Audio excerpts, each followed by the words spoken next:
요즘 1인 가구의 숫자가 점점 늘어나고 있다고 합니다. 우리나라에도 1000만 명가량 정도가 자발적이든 비자발적이든 1인 가구로 혼자서 이제 생활해 나가고 있는데, 이런 경향은 최근의 일이 아니라 오래전부터 있어 왔습니다. 우리에게 익숙해진 말 가운데 혼밥, 혼술이라는 말도 이미 우리에게 알려진 지 오래되었죠.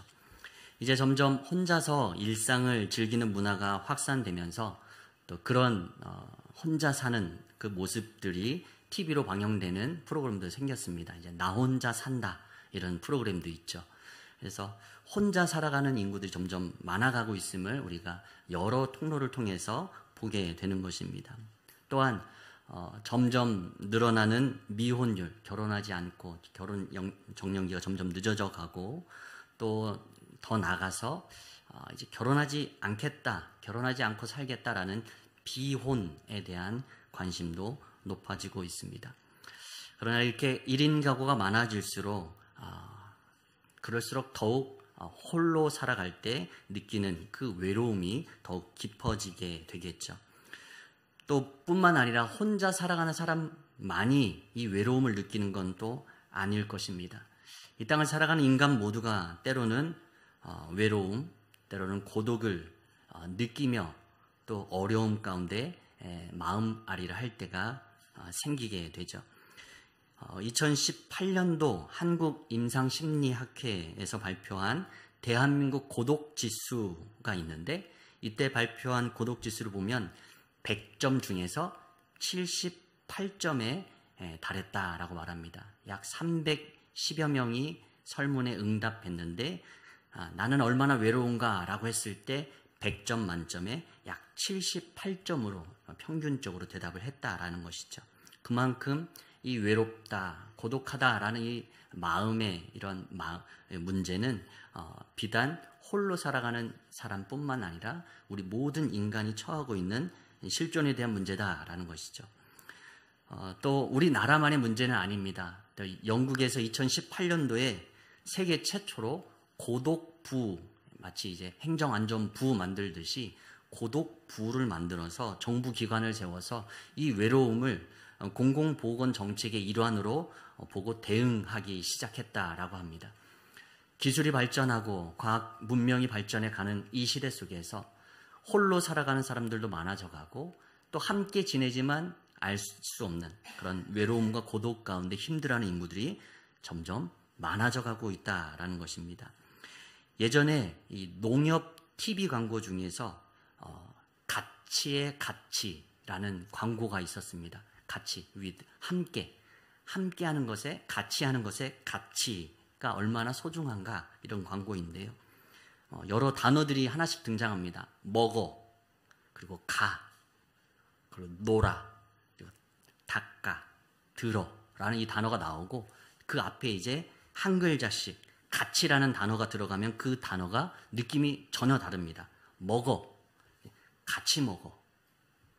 가, 같이 가. 놀아, 같이 놀아. 혼자 닦다가 같이 닦고, 혼자 들다가 같이 들어.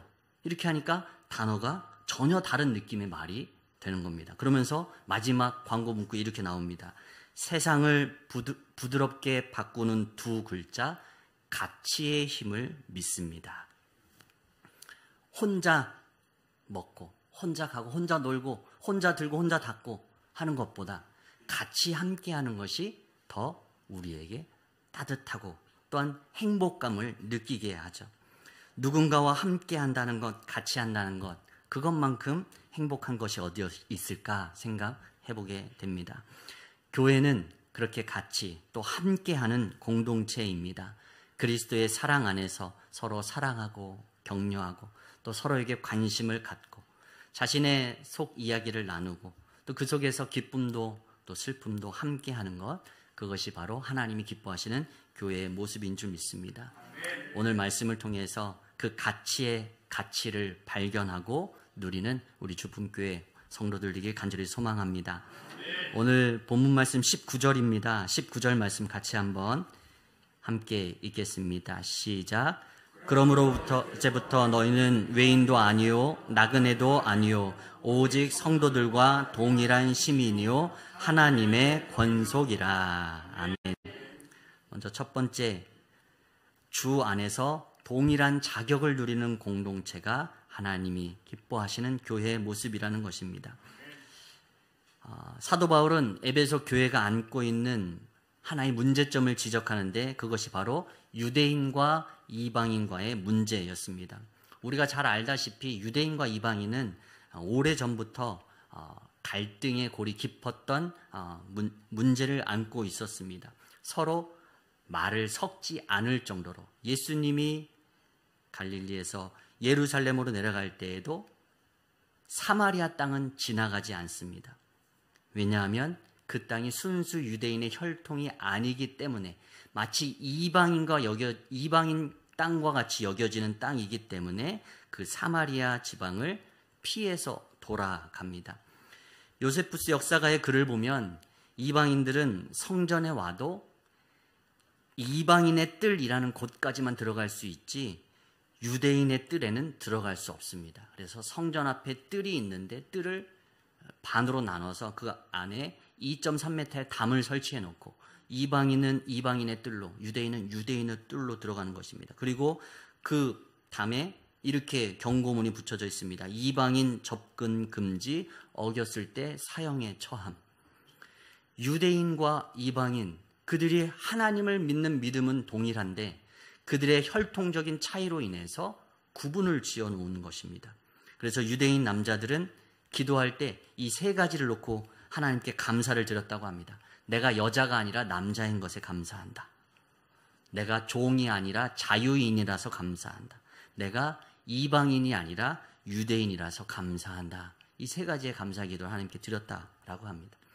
이 정도로 유대인과 이방인 사이에 차별을 두는 문화가 오랫동안 있어 왔는데 예수 그리스도를 믿는 크리스찬들이 이제 교회를 세우게 됐죠. 그런데 이 교회에는 두 부류의 사람이 있는데 유대인 크리스찬하고 이방인 크리스찬이 있는 것입니다. 오랫동안 서로 차별을 두고 두 부류의 사람들이 상종조차 하지 않았는데 이제는 예수 그리스도 복음을 믿는 믿음 안에서 한 교회에서 신앙생활을 하게 되면서 이 두 부류의 사람들 간에 있는 갈등이 생겨나게 되는 것입니다. 그때 사도 바울이 이방인 크리스찬들에게 말합니다. 오늘 본문 앞부분인데요. 제가 에베소 2장 11절 12절 말씀 읽겠습니다. 그러므로 생각하라. 너희는 그때에 육체로는 이방인이요 손으로는 육체에 행한 할례를 받은 무리라 칭하는 자들로부터 할례를 받지 않은 무리라 칭함을 받는 자들이라. 그때에 너희는 그리스도 밖에 있었고 이스라엘 나라 밖의 사람이라. 약속의 언약들에 대하여는 외인이요 세상에서 소망이 없고 하나님도 없는 자이더니. 아멘. 그리고 13절 말씀 같이 함께 읽습니다. 이제는 전에 멀리 있던 너희가 그리스도 예수 안에서 그리스도의 피로 가까워졌느니라. 아멘. 이방인들이 예수 믿기 이전에는 외인이었고 약속의 자녀들 밖에 있던 나그네와 같은 인생이었고 세상에선 소망이 없고 하나님도 없는 자였다. 그러나 이제는 예수 그리스도를 믿은 후에는 예수 안에서 하나님과 더불어 가까워졌다. 그래서 새로운 존재가 되었다라고 말하는 것입니다. 그리고 19절에 외인도 아니요 나그네도 아니요 이제는 오직 성도들 거룩한 무리들과 동일한 시민 곧 하나님 나라의 백성이 되었고 하나님의 권속 곧 하나님의 가족이 되었다라고 사도 바울이 에베소 교회에 있는 그 이방인 크리스찬을 향해서 말하는 것입니다. 예수 그리스도 안에서 새로운 관계가 그들 안에 형성이 된 것입니다. 이제는 유대인, 이방인 할 것 없이 이제는 모두가 다 하나님의 백성이요 하나님의 자녀요 하나님의 가족이 된 것입니다. 예수 그리스도는 막힌 담을 십자가의 그 피로 다 허무셨습니다. 하나님과 우리 사이에 있던 막혀있는 담, 그리고 나와 너 사이에 막혀있던 담, 그 담을 예수 그리스도의 십자가의 피로 다 허무시고 이제는 동일한 하나님 나라의 백성이요, 하나님 나라의 자녀요, 하나님 나라의 가족이 되었다라고 사도 바울은 말하는 것입니다. 여기서 동일한 시민이라는 말이 오늘 말씀에 등장하는데, 이 동일한 시민이라고 말할 때 이 동일한이라는 말은 도시에 함께 사는 사람이라는 뜻이 담겨져 있습니다. 헬라어로 이 함께는 쉰이라는 말인데, 오늘 본문 말씀에 총 3번이 이 함께라는 단어가 등장합니다. 먼저 첫 번째 등장하는 게 동일한 시민이라는 뜻입니다. 도시에 함께 사는 사람. 과거에 이방인, 유대인 서로 나누고 차별했지만 이제는 이방인도 함께 동일한 하나님 나라의 백성이요, 하나님의 가족이 되었다라고 말하는 것입니다. 에베소서 3장 6절에 또 보면 이렇게 말합니다. 3장 6절 우리 같이 한번 앞에 보면서 읽겠습니다. 시작. 이는 이방인들이 복음으로 말미암아 그리스도 예수 안에서 함께 상속자가 되고 함께 지체가 되고 함께 약속에 참여하는 자가 됨이라. 아멘. 이방인들도 복음으로 말미암아서 예수 안에서 함께 유산을 누릴 상속자가 되고 함께 몸의 한 지체가 되었다라고 말합니다. 주 안에서 동일한 자격을 지닌 자들이 된 것입니다. 이방인이나 유대인이나 할 것 없이 모두 다 동등한 특권을 누리게 되었음을 말하는 것입니다. 그렇기 때문에 우리는 예수 그리스도의 십자가의 피로 하나님과의 우리와의 관계가 화해되고, 우리와 나와 너, 우리의 관계가 화해된 믿음의 공동체로 하나님께서 부르셨다는 사실을 기억해야 될 줄 믿습니다. 그렇기에 우리는 교회 안에서 우리 안에 어떤 편견이나 또 다른 조건들로 사람들을 차별하지 말아야 한다라는 것입니다. 그 편견과 차별의 벽을 위해서 예수님이 십자가에 못 박아 죽으셨기 때문입니다. 예수님이 십자가에 죽으심으로 유대인과 이방인 사이의 벽을 허무셨습니다.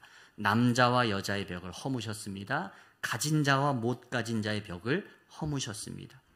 그 모든 우리 가운데 막혀져 있는 담을 허무시기 위해서 예수님이 십자가에 못 박아 죽이신 것입니다.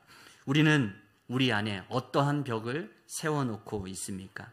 하나님은 그 어떤 벽이라 하더라도, 우리 안에 있는 그 어떤 벽이라도, 그것이 지역이 되었든, 그것이 교육의 수준이 되었든, 아니면 경제적 환경이 되었든, 교회 안에 그 어떠한 벽도 하나님은 허락하지 않으십니다.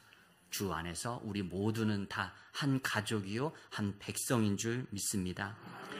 김제에 금산교회라는 교회가 있습니다. 이 교회는 기역자 교회로 유명한 교회인데 1908년도 테이트 선교사가 이 교회를, 금산교회를 개척했다고 합니다. 총 교회가 7칸으로 되어 있는데 특별하게 생겼습니다. 어떻게 생겼냐? 기역자로 생겼습니다. 그래서 김제 금산교회는 기역자 교회입니다. 남쪽으로 5칸, 동쪽으로 2칸, 그래서 총 7칸으로 되어 있는 교회입니다. 왜 이렇게 교회를 지었을까요? 남녀 7세 부동서. 그때 당시 남자는 5칸 쪽에 앉는 겁니다. 여자는 2칸 쪽에 앉는 겁니다. 숫자가 적으니까 적게 만들었겠죠. 그리고 이 2칸 쪽에는 커튼이 쳐 있습니다. 못 보고 소리만 듣는 겁니다. 지금으로선 도저히 생각할 수 없는 교회 건물 구조입니다. 그리고 소리만 들으면서 아멘 하면서, 아멘 소리도 못했을지도 모르죠. 귀 기울여서 말씀만 듣고 그 말씀 앞에 은혜를 누렸던 것이죠. 1908년도에 지어진 이 교회, 드디어 1920년대가 되어서 커튼이 거쳐졌다고 합니다. 에베소서 표현을 한다면 막힌 담이 허물어진 것입니다. 우리가 함께 꿈꾸는 교회는 어떠한 차별도 없이 주 안에서 동등한 자격을 지닌 한 사람으로 우리 모두가 사랑받는 존재임을 말씀하고 있는 것입니다. 예수 그리스도의 복음은 우리를 하나님의 백성으로, 하나님의 자녀로, 약속의 상속자로, 예수를 머리로 한 몸의 한 지체로 우리를 부르셨음을 기억하시길 바랍니다. 그리고 우리를 향한 그 특권을 누리며 우리 주 안에서 하나됨을 누리는 복된 주품교회 성도들 되시길 간절히 축복합니다. 두 번째 20절, 21절 말씀입니다. 오늘 본문 말씀 함께 20절, 21절 읽습니다. 너희는 사도들과 선지자들의 터 위에 세우심을 입은 자라. 그리스도 예수께서 친히 모퉁이 돌이 되셨느니라. 그의 안에서 건물마다 서로 연결하여 주 안에서 성전이 되어가고. 아멘. 교회는 예수 그리스도라는 그 믿음의 반석 위에 세워집니다. 그런데 오늘 말씀은 예수 그리스도께서 친히 그 건물의 모퉁이 돌이 되셨다 말씀하십니다. 그리고 그 모퉁이 돌을 중심으로 서로 연결해서 주의 성전이 우리가 되어 간다라고 말씀합니다. 이 모퉁이 돌 떠올리면 이 벽과 벽 사이에 마주대야 하는 그곳에 있는 돌이 모퉁이 돌입니다.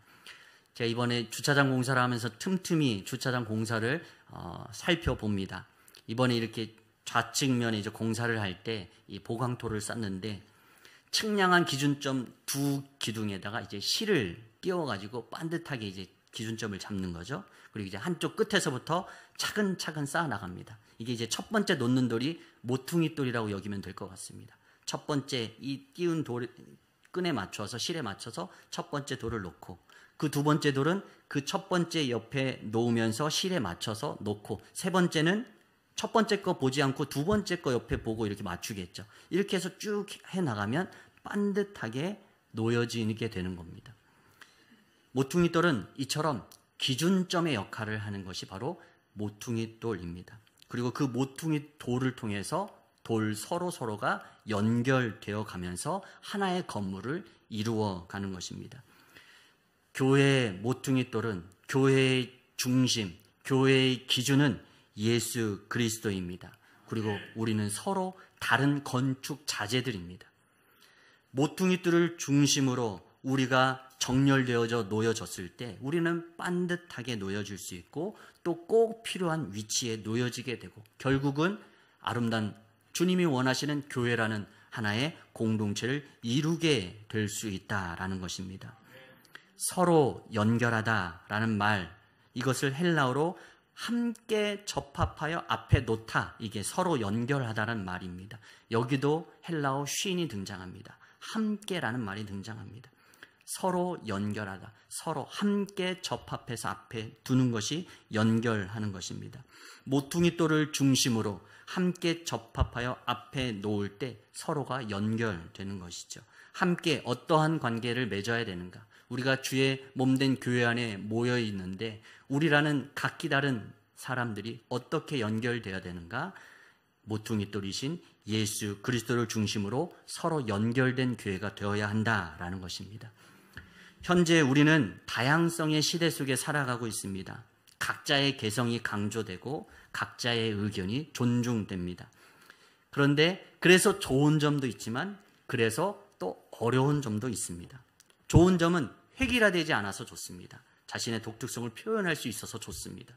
그런데 나쁜 점은 너무 자신의 것을 내세우다 보니 개인주의화 되어가고, 자신의 생각이 때로는 최고라고 여기게 되고, 또 어떤 의견을 하나로 도출해내기가 참 쉽지가 않습니다. 학교에서든 정부에서든 국회에서든 이러한 다양한 의견을 하나로 모아내는 과정에서 소비되는 이 사회적 비용이 점점 많아져 가고 있습니다. 서로 다 생각이 다르기 때문에 하나가 되기 어려운 것이죠. 교회 내에서도 마찬가지입니다. 그리스도 안에서 서로 연결되어 하나의 건물, 하나의 교회를 이루어 가야 하는데 서로 자신의 소견에 옳은 것을 이야기하고 좋은 것을 주장하다 보면 그때그때마다 의견이 서로 다르고, 그렇다 보면 삐뚤삐뚤 일관성 없이 위태롭게 교회가 세워져 간다라는 것이죠. 그래서 그때 우리가 기억해야 될 건 우리의 기준점, 우리의 모퉁이 돌이 누구신가? 곧 예수 그리스도이심을 기억해야 될 줄 믿습니다. 우리가 서로 모인다고 해서 하나가 되는 것이 아닙니다. 우리 안에 계신 예수 그리스도를 인정할 때 우리는 주 안에서, 예수 그리스도 안에서 하나가 될 수 있는 것입니다. 우리는 서로 결코 하나가 될 수 없는 존재들입니다. 서로 다 각자의 생각이 있고 각자의 살아온 방식이 있죠. 그러나 교회는 그런 공동체가 아닙니다. 예수 그리스도를 모퉁이 돌로 하여 그 안에서 서로 함께 연결되어진 공동체, 그것이 바로 하나님이 기뻐하시는 교회인 줄 믿습니다. 주 안에서 함께 서로 연결되어져 하나님이 기뻐하시는 성전이 되어가고 또 하나를 이루어가는 우리 주품교회 되길 간절히 소망합니다. 우리 22절 말씀 함께 마지막으로 읽겠습니다. 시작. 너희도 성령 안에서 하나님이 거하실 처소가 되기 위하여 그리스도 예수 안에서 함께 지어져 가느니라. 아멘. 주 안에서 성전이 되어가고 그리스도 안에서 함께 지어져 가는 곳, 그곳이 바로 교회입니다. 여기서 마지막 함께 쉰이 등장합니다. 예수 안에서 함께 지어져 가는 공동체, 그것이 바로 하나님이 기뻐하시는 교회입니다. 주 안에서 함께 지어져 간다, 성장해 간다, 성숙해 간다라는 의미입니다. 누구나 만들어져 가는 과정 가운데 있습니다. 예수 그리스도를 영접하여 하나님의 자녀가 되는 것, 이거는 출생과 같습니다. 태어나는 것입니다. 그러나 태어나서 때에 맞게 성장하고 성숙해 나가듯 성도도, 그리고 성도들이 모인 교회도 성장해 나가야 하는 것입니다. 그런데 그 끝은 아마도 이 땅에서 우리가 경험하지는 못할 것 같습니다. 우리가 다 이루었다라고 말할 때가 이 땅에서 결코 쉽지 않을 것 같습니다. 우리 개인의 모습이든 우리의 교회의 모습이든 완벽한 성도, 완벽한 교회는 이 세상에 없기 때문입니다. 사도 바울조차도 자신이 다 이루었다 말하지 않았습니다. 주님께 붙잡힌 바 된 그것을 붙잡으려고 나는 달려가노라. 변함없이 그 생의 끝에서도 그렇게 고백하는 것처럼 우리도 이 세상 떠날 때까지 계속적으로 주 안에서 성장하고 성숙하게 지어져 가는 것이 우리에게 허락하신 하나님의 사명인 줄 믿습니다. 믿음의 공동체 안에서 그렇게 변함없이 성장하고 성숙해 나가는 우리가 되길 간절히 소망합니다.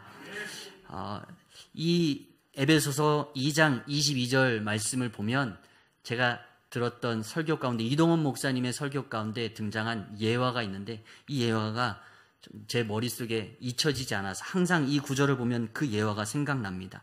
그 예화를 잠시 소개하면, 노스캐롤라이나의 샬롯이라는 도시에 가면 빌리 그레이엄 기념 도서관이 있습니다.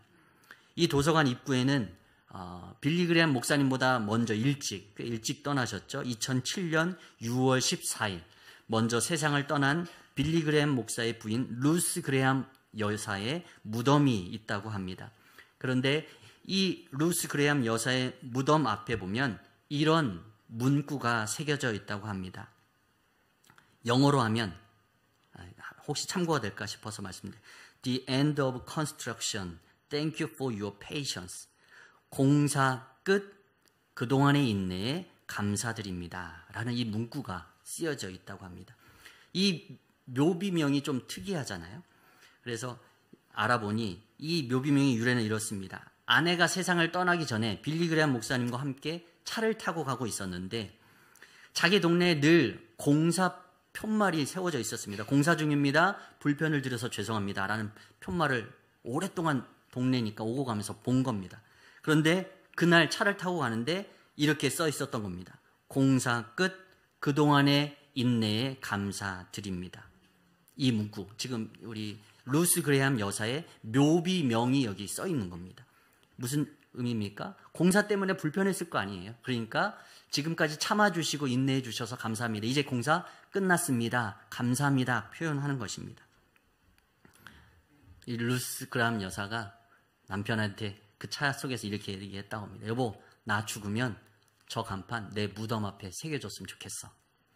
그것이 유언이 되었고, 그래서 그 여사 앞 묘비명에 이 구절이 새겨진 것이죠. 문구는 이렇습니다. 공사 끝, 그동안의 인내에 감사드립니다. 우리의 인생은 끊임없이 공사가 진행 중입니다. 지어져 가는 것입니다. 아직 끝나지 않았습니다. 계속 진행 중입니다. 그렇기 때문에 이 공사의 진행 과정은 항상 많은 사고의 위험을 갖고 있습니다. 아직 완성되지 않았기 때문에 때로 교회 안에서 때로 부딪히면서 서로 아파할 일이 생기기도 하고 화낼 일이 생기기도 합니다. 그런데 이 공사장을 벗어나면 하나님의 걸작품이 될 수 없는 거죠. 인내가 필요한 것입니다. 그러나 그 건축물이 그 공사가 끝날 때쯤에는 이제는 하나님이 우리를 부르셔서 온전한 그 하나님의 나라에 우리를 편히 쉬게 하실 것입니다. 공사 끝, 그동안의 인내에 감사. 루스 그레함 여사는 남편 빌리 그레함 목사와 함께 더불어 살면서 내 삶이 부족하고 연약해서 공사 중인 저 도로처럼 당신에게 때로는 원치 않는 마음의 불편함과 상처를 줬을 수도 있지만 세상 떠나고 난 이후에 나의 무비명에는 이렇게 새겨졌으면 좋겠어. 공사 끝, 그동안의 인내에 감사드립니다. 우리는 부족하고 연약하기에 아직 계속 지어져 가는 중에 있습니다. 연세가 60, 70, 80이 된다고 그것이 다 이루어질까? 그렇지 않을 것 같습니다. 저도 적은 나이지만 꽤 오랜 세월을 산 것처럼 여겨집니다. 어렸을 때 생각했을 때 이 나이쯤 되면 저런 모습이 되어 있겠지라고 생각했지만 정작 이 나이에 있지만 아직 그때 생각했던 그런 모습은 아닌 것 같습니다. 아직도 미천합니다. 나이가 먹어갈수록 이 나이 또한 숫자에 불과하구나라는 것을 깨닫게 되는 것 같습니다. 아직도 부족한 것이 많기에 지어져 가고 만들어져 가고 공사해야 될 부분이 많이 있다는 것을 깨닫게 됩니다. 그래서 건축이 끝날 때까지 우리는 서로를 인내하며 서로 세워 나가야 할 줄 믿습니다. 그렇게 함께 주 안에서 지어져 가는 곳, 만들어져 가는 곳, 성장하고 성숙하는 곳, 그것이 바로 교회입니다. 오늘 말씀을 정리합니다. 이 시대는 이중적인 마음을 갖고 살아갑니다. 한 마음은 혼자서 편하게 살고 싶은 마음이 있습니다. 혼자서 그냥 나 혼자 편하게 살고 싶은 마음이 있습니다. 그러나 또 한 마음은 누군가 나와 함께 해주길 바라는 마음 또한 있습니다. 앞에 것은 욕구입니다. 나 혼자 편하게 살고 싶은 건 욕구입니다. 그러나 나와 함께 해주길 바라는 마음, 그것은 내 인생의 필요에 의해서 생기는 마음입니다. 나는 그러면 좋을 것 같고 행복할 것 같은데, 그러나 인생은 결코 혼자 살아갈 수 없습니다. 나 혼자선 안 됩니다. 나는 필연적으로 누군가와 함께해야 좋고 함께해야 행복하다는 것을 깨닫게 됩니다. 교회는 그렇게 가치를 깨닫게 해주는 공동체가 되어야 합니다. 하나님께서 만드신 두 개의 공동체가 있는데 하나는 가정이요, 하나는 교회입니다. 하나님은 이 시대에 가정과 교회를 통해서 우리의 삶에 하늘의 복을 부어주시길 원합니다. 특별히 우리의 교회 가운데 우리가 함께 꿈꿔야 할 모습은 어떤 모습입니까? 오늘 말씀을 정리하면 먼저 첫 번째, 예수 그리스도 안에서 차별 없는 교회입니다. 우리는 어떠한 자격을 지닌 성도입니까? 우리가 모두 함께 동일하게 하나님의 백성, 하나님의 자녀, 하나님의 가족입니다. 또한 하나님의 약속에 대한 상속자요, 거룩한 몸의 한 지체입니다. 차별 없이 우리 모두가 이 주 안에서 그 특권을 함께 누리는 여러분 되시길 소망합니다. 두 번째, 예수 그리스도를 중심으로 함께 서로 연결된 교회입니다. 어떠한 관계를 맺어야 하는가? 예수 그리스도를 매개체로 하여 나도 예수님께 중심을 맞추고 상대방도 예수님께 중심을 맞추고, 그렇게 해서 모퉁이 대신 돌 대신 예수님께 중심을 맞출 때 서로 다른 우리가 주 안에서 하나됨을 이루어 갈 수 있는 것입니다. 세 번째, 예수 그리스도 안에서 함께 지어져 가는 교회입니다. 우리는 과정 가운데 있습니다. 성장하고 성숙하는 가운데 있습니다. 때로는 불편한 일이 우리 안에도 있을 수 있습니다. 그러나 서로 인내하고 서로 도우며 이 공사가 다 끝나기까지 나라는 존재가, 또한 내 이웃이 나와 함께하는 나의 함께 신앙생활하는 우리의 성도가 함께 지어져 가는 과정 가운데 있음을 기억하며 인내하길 포기하지 말아야 할 줄 믿습니다. 그러면 우리 안에 하나님이 거하실 처소가 되기 위하여 날마다 성장하고 성숙해 나가는 우리의 삶이 될 줄 믿습니다. 혼자서는 안 됩니다. 함께여야 가능합니다. 주 안에서 함께 그 특권을 누리고 주 안에서 함께 서로 연결되고 주 안에서 함께 성장하는 그러한 믿음의 공동체 되어서 하나님께 큰 기쁨 드리는 우리 주품교회 되길 간절히 축원합니다. 우리 함께